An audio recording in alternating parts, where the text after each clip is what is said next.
मेरे नबी प्यारे नबी है मर्तबा बाला तेरा जिस जा कोई पहुंचा नहीं सल्लल्लाह जिस जा कोई। من أنفق درهما على قراءة مولد النبي صلى الله تعالى عليه وسلم كان رفيقي في الجنة. وقال عمر بن الخطاب رضي الله تعالى عنه من أعظم مولد النبي صلى الله تعالى عليه وسلم فقد أحيا الإسلام. Said Ahmad Shasrikuti, Aulad Rasul. It was 1880 when he completed his study and went to South Africa. Attention! After completing his study, he went to South Africa for doing business. In that time, he preached Islam between black Africans. Not only he did business, but also he preached Islam between black Africans in South Africa.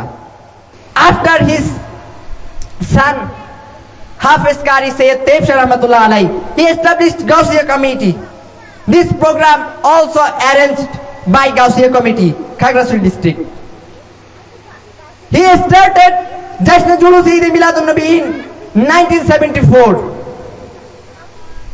In the silsila, we can arrange this program in Khagrasuri.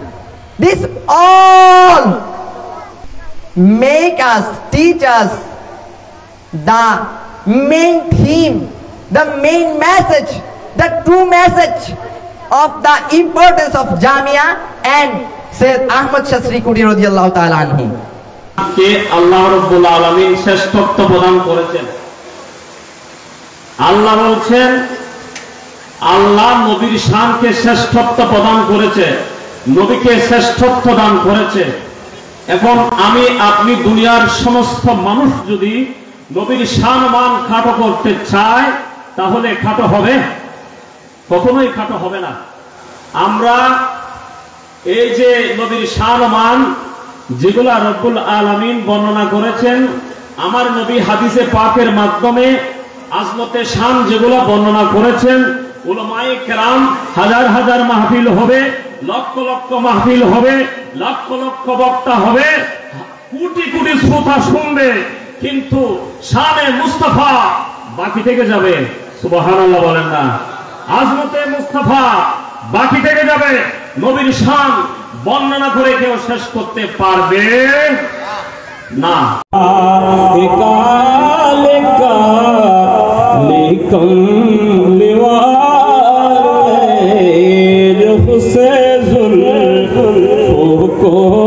हटा देखे कर जलवे निराले जहान दिल कर दो हवाले या नबी सलाम।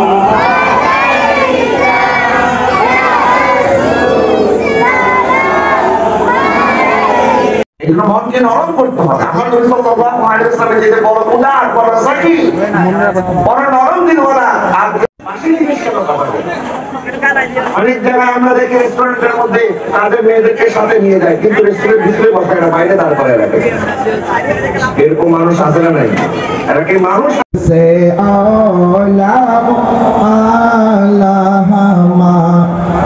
नबी सबसे बाला।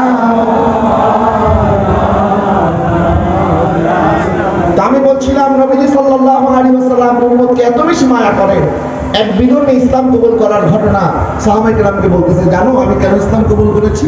কারণ একদিন নবীজির সামনে আমিও ছিলাম, কয়েকজন সাহাবী হুজুর কেবলা আলম সৈয়দি সারাদি আল্লাহ সৈয়দ তৈয়ব শাহ রহমাতুল্লাহ আলাইহি আমাদেরকে যে রুহানি সংগঠন দিয়েছেন গাউসিয়া কমিটি বাংলাদেশ, এই গাউসিয়া কমিটি বাংলাদেশ করোনার মধ্যে যে 10,000 করোনায় আক্রান্ত লোকের লাশ দাফন কাফন করেছে, এর মধ্যে 1000 জন ছিল যারা বিধর্মী। তাদের সৎকারের কাজ, যারা হিন্দু তাদেরকে হিন্দু ধর্ম মোতাবেক যেভাবে করা দরকার পুরোহিতের সাহায্যে যারা খ্রিস্টান, যারা বুদ্ধ, যারা চাকমা, বিভিন্ন ধর্মের প্রত্যেককে তার ধর্মীয় অনুশাসন মেনে তার সৎকার যেন করা যায়।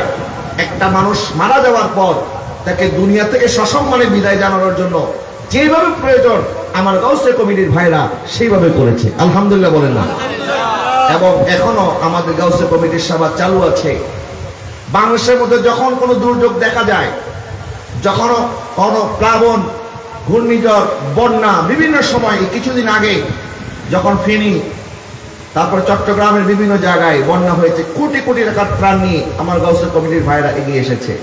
আমি অনুরোধ করবো আপনাদেরকে, আমরাও যেন মানবিক বাংলাদেশ গঠনে প্রত্যেকে যদি প্রত্যেকের জায়গা থেকে আমরা অবদান রাখি, এই বাংলাদেশ সত্যিকার সোনার বাংলাদেশ হতে বেশি দিন সময় লাগবে না, ইনশাআল্লাহ বলে। এবং আমাদের দ্বীনি সংগঠন গাউসে কমিটি বাংলাদেশ, এটি একটি মানবতার সংগঠন, তরিকত ভিত্তিক আধ্যাত্মিক সংগঠন।